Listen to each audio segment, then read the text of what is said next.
పిల్లలు హెల్తీగా ఉండి బోన్స్ స్ట్రాంగ్గా ఉండడానికి ఇలా లడ్డు ప్రిపేర్ చేసుకోవాలండి. ఫస్ట్ బౌల్లో గీ వేసుకొని 1 స్పూన్ గీ వేసుకోండి. అండ్ సన్ఫ్లవర్ సీడ్స్ యాడ్ చేసుకోండి. పంకిన్ సీడ్స్ యాడ్ చేసుకోండి. ఇవి రోస్ట్ చేసుకోండి. మంచి స్మెల్ రావాలండి. మంచి స్మెల్ వచ్చేలా రోస్ట్ చేసుకోండి. ఇవి రోస్ట్ అయ్యాక వీటిని ఒక బౌల్లోకి తీసేసుకొని మళ్ళీ 1/2 స్పూన్ గీ వేసేసుకోండి. ఇందులో flax seeds and chia seeds add చేసుకోండి. ఇవి కూడా బాగా రోస్ట్ చేసుకోండి.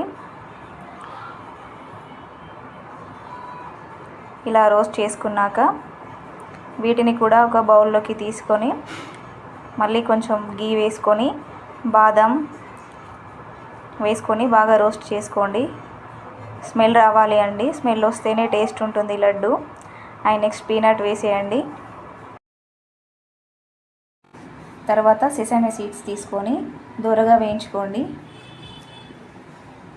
ఇవి ఇలా దూరగా వేగాక కప్ ఆఫ్ బెల్లం తీసుకోండి. 1 కప్పు బెల్లం తీసుకొని ఇలా తురుముకోండి సన్నగా. మా హస్బెండ్కు తురమడం రాదండి, అందుకే కొంచెం ఇలా లడ్డుగా తురుమారు. మీరు మాత్రం సన్నగా తురుముకోండి. ఇలా తురుముకొని ఒక బౌల్లో వేసుకోండి.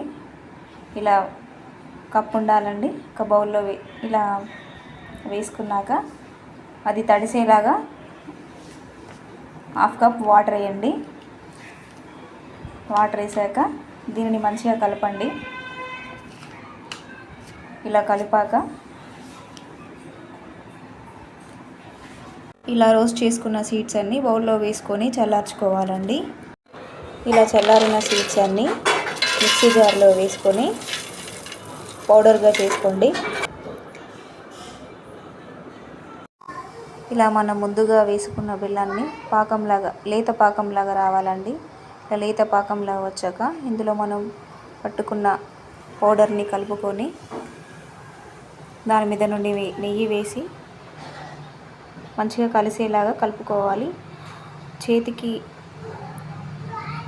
లడ్డు అతుక్కోకుండా ఉండాలి అంటే ఇలా నెయ్యి కానీ లేదా సన్ఫ్లవర్ ఆయిల్ కానీ ఇలా రాసుకోవాలండి.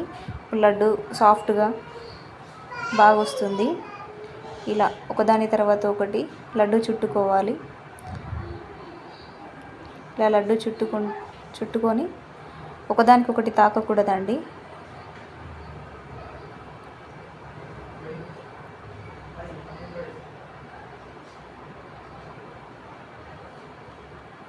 ఇలా చుట్టుకోవాలి లడ్డు.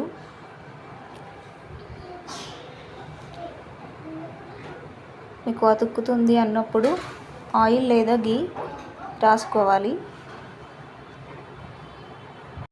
ఈ లడ్డు పిల్లలకైనా పెద్దవాళ్ళకి అయినా చాలా హెల్తీ అండి.